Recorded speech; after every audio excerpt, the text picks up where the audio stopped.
How's it going, everybody? My name is Box, and welcome to Day 5 of Panduary. Now, this is going to be an awesome topic because, one, we're joined by Skoll Shorties. Hey, it's me. And we're going to be talking about the Mantid today, their origins, and what we think, well, I guess what their role is going to be in 8.3 as of now. As of this recording, obviously the patch isn't out yet, and Skoll and I haven't really done anything, spoiler heavy on the PTR with, questing or anything. We just kind of know about the data mine stuff. But, Skoll's going to give you guys a little recap of their origin and what the Mantid are, for those of you who may not know. Yeah, I'm good at doing that type of stuff. I love talking about the Pandaran lore and just Warcraft's lore in general. So, the Mantid are a born race from the Akir, and the Akir were a race born from the Old Gods when they first landed on Azeroth and started to corrupt the planet.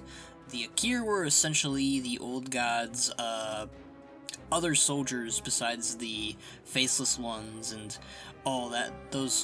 They had other guys too, but their names are hard to pronounce. I'm doing a bad job explaining the lore there, but the Mantid basically evolved from the Akir when the Old Gods were defeated and sealed away, and many of the Akir were spread around Azeroth when they retreated. The Nerubians, their cousins, went to the north, to Northrend, where they would evolve and become, of course, the Nerubians. The Silithid would go down to the south, where they would become known as, the Silithid, and they would serve Cthulhu. The Nerubians would serve Yogg-Saron. Essentially, they would, kind of... The Nerubians are the only ones of the Akir that have evolved that actually rejected the Old Gods and worshipping any gods in general. It's actually really interesting. Of course, they got corrupted later on and became undead and started worshipping the Lich King, but they really didn't get a choice in that. But Right. But the Mantid, they evolved and developed their own culture and customs. They had their own queen, and every so often, what would be called the Mantid Swarm, they would move towards the heart of Pandaria, the Vale of Eternal Blossoms, where their master, Yasharaj, his heart laid, and it called out to them. And basically Yasharaj, which the Mantid once served, and his mighty 7 heads, he was the first old god to die, and he was the strongest. So much so that Aman'Thul reached down and plucked Yasharaj and threw him up in the air and crushed him, and he ended up falling back down to Azeroth as little bits and pieces and a heart, and the final thing he did was create the Shah. And interestingly enough, the Manta did not worship the Shah. They merely viewed the Shah as an echo of what was once great, what was once powerful. So it's very interesting that they didn't worship the Shah like, most cultists of the Old Gods would. And instead, they kind of just, they did their own thing. They would wait for the Old Ones to return someday, and they would attack the Pandaran, they would attack the Mogu. Initially, the Mogu actually fought with the Mantid in protecting the heart of Yasharaj, and they, of course, never ended up getting to the heart because the Mogu were just really, really good at their job until the Curse of Flesh gripped them, and later on down the line, the Pandaran basically took over the Mogu's job and protected the Serpent Spine, which was erected to pretty much prevent the Mantid from getting in. I mean, they had wings, and they could just fly over, but, they made it more difficult, because, they couldn't just, walk on through and be like... Waltz on in. Yeah, they couldn't just waltz right in and be like, hey, I'm here for the heart. A lot of them didn't know that they were after the heart. Mogu might have known. Actually, I'm pretty sure they did at one point, but they probably forgot over time. But, yeah, so the Pandaran and the Mantid warred for quite some time. They never became friends, even though, of course, the Pandaran... They tried. The Pandaran tried to make friends with the Mantid, but, no dice there. Eventually, Unfortunate. that tends to happen with the Pandaren. They try to make buddies with a certain race, and it never really pans out too well. Honestly, it is a miracle that the Pandaren and the Horde actually got along in any capacity. I mean, the Horde aren't monsters or mindless beings that just want to fight, but the Horde has their challenges when it comes to negotiations. But I think it speaks volumes, and a little off topic, but the Zandalari too, right now, with like how forgiving Pandaren can be. And I think it's really cool. But let's get back to the Mantid. I'm sorry. How dare you disrupt your own video?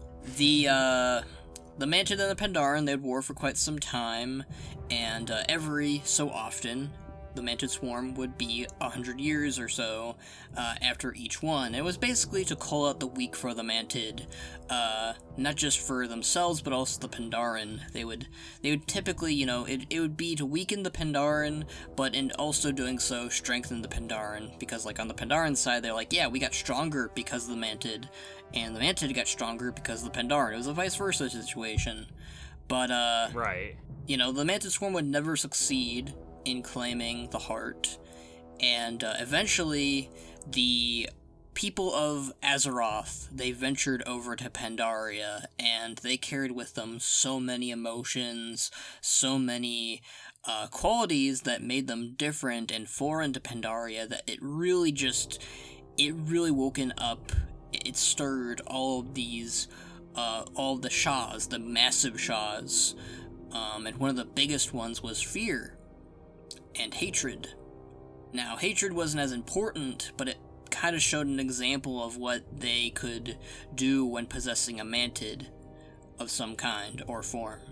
But basically, the Shah of Fear was the most important of all, and it basically possessed their Empress, and basically had them go to war with the Pandaren way sooner than they usually do. And this basically was really alarming to the Pandaren and the Shadowpan defenders. They weren't ready for a Mantid swarm this early, and, of course, the people of Azeroth, they assisted in protecting the Pandaren and their lands, and fought them off, and eventually they, if you're either a Horde or Alliance, you guys would journey over to the Dread Wastes, and you would befriend the Mantid and their Paragons. Now, the Paragons were basically like their immortalized champions in Amber, and you would befriend them. You'd basically get them as your buddies. You'd get them all ready and set up to retake their lands, basically, and you'd go inside their palace, and you'd defeat the Empress, and which would basically unleash the Shah of Fear to go to the Terrace of Endless Springs. You'd deal with that guy later on, but the Mantid would be essentially free, and the Paragon, the Klaxi, would be able to restore order and prepare for the Mantid swarm to be exact and proper, so that their Empress was weak. They got a new Empress now. She's just a hatchling, and they're gonna go ahead and fix everything up. So the new Empress they have now is Grand Empress Shek'Zara too, for those of you who didn't know. But anyways, the Mantid Queen would be instated. She's still young, and the Paragon and Klaxi, they take care of her. They get her all ready and prepped up for her new duty. But the stuff wouldn't stop there. After you did all your after you did all your activities with the Klaxi and the Mantid, the leader, I forget his name, but he was like Windseeker or Windskier. I forget the name exactly. I think it might have been Skier or something. I don't remember it exactly, but it was the first Paragon you met, and basically he would warn you that should the old gods ever return, they would side with them. Should Y'Shaarj ever return, should Cthulhu, should Yogg-Saron... Oh, Kilruck the Wind Reaver. There we go, Wind Reaver. Psh, wasn't even close. And he'd warn you. He'd warn you that if any of the old gods came back, they would serve them. And it was a perplexing thing, but, at the time, I just thought it was a warning for the future, like another expansion from now or so, But no, it actually ended up happening sooner when Garrosh discovered the heart of Yasharaj and took it back to Orgrimmar after, kind of wakening up with the waters of Pandaria, of the Golden Veil. And the Mantid would follow after the heart and be like, alright, we'll work for this Garrosh guy. He's basically the second coming of Yasharaj. He's Yasharaj reborn into this orc, basically. So they would work for Garrosh simply because of that reason alone, and each of the Paragon that had unique abilities and interesting backstories and names and so on, they'd be bosses that you would fight in the Siege of Orgrimmar near the very end. They'd basically be Garrosh's main guards just before entering, which was honestly, it's really quite interesting that Garrosh even gave them that position at all. Considering how racist he is usually, but right? He let them in, his horde, and they would help him out. Of course, they would all fall, they would all die, and the last word that our Wind Seeker or whatever would say to us is that he'll see us soon. And that was the last we had of the Mantid for quite some time until Battle for Azeroth. Where basically, I do believe that Acheris, the Death Knights of Acheris, did actually use the soul of the last Empress for their mounts or whatever, but that's not really that important. It's a small little detail. But I actually never even knew about that. Yeah, I remember that detail specifically. They went after some really important souls, and one of them was the Empress. The things you learn every day. And so the Mantid would return in Battle for Azeroth, their Empress, now, I'd assume mature. I don't know how fast they mature, but she's matured now enough to command her armies, went to go scour over Azerite. And you'd find them in the Aon expeditions, and once more the Swarm would be active once again, and even fighting the Pandaren again. And this would... You'd see this way more involved in once the mighty old god N'Zoth finally was stirred freed, and the Mantid would pledge their service to N'Zoth now and help attack the Veil, and this is when the new Empress would basically become a world boss for you to fight whenever they're invading the Veil of Eternal Blossoms over the old gods. And that's all we really know so far about the Mantid, but I'll leave it to Box to say the rest. So, actually, I just want to end that off with Skoll is like an encyclopedia for everything World of Warcraft, because he kind of just nailed everything I wanted to say in that little 10-minute recap. But yeah, her name is Grand Empress Shek'Zara, and she is a world boss in the Veil of Eternal Blossoms. I don't really want to say much about this, except I really like how next patch we're getting a lot of fan service to fans of Pandaria and the Pandaren and even races like the Mantid, right? I love it when Blizzard sets up little things like that a few expansions ago and then carries it over into the current expansion. So I think just the fact that we're getting some presence from the Mantid and the fact that that they are right in service to an old god again is very fitting. And it's good to see them in the storyline again, even if it is just out in the world for world content. But I was really devastated when the Klaxi and the Paragon died during Siege of Orgrimmar. I really enjoyed those characters, and I was hoping that we would actually see them again in the future. I don't know what lies ahead for them, but they were honestly one of my favorite races during Mista Pandaria. They had such a beautiful theme that actually sounded dangerous and scary. They had such a very unique style to them that fit with the Pandaren aesthetic, and they were honestly one of the mightiest opponents for the Pandaren to face, so much so that they were still dealing with them thousands upon thousands of years later, after dealing with them for such a long time, even when they were just a really young race. When they were in service to the Mogu, they were still a problem. And it's interesting in the next patch on who we gain as allies against them, which is just really interesting. I quite like the Mogu, and I really hope they do more with them and races of old like that. I'd love to see the other Akir races, especially the Nerubians, take a part in the lore like the Mantid are. Oh man, I hope Nerubians maybe in Shadowlands we could in some way if we're going back to Northrend. I would love for some Anubarak love, because that guy was never treated right in World of Warcraft. He was given such an amazing role in Warcraft 3 Frozen Throne, and then in WoW, it's just like, nope, you're just the dungeon boss of the week, buddy. And then the raid boss of the week, and it honestly almost made no sense that he was a raid boss again. If you're gonna... I know this is out of the blue, we're talking about the Mantid, but we're talking about the cousins of the Nerubians, but like, if you make a raid boss come back, you probably shouldn't kill them off immediately after bringing them back, because that is just unfortunate. It's like, that's the Kael'thas treatment. I agree with that. So there is one more thing I would like to say about the Mantid before we wind down, and it's something that you brought up earlier with them.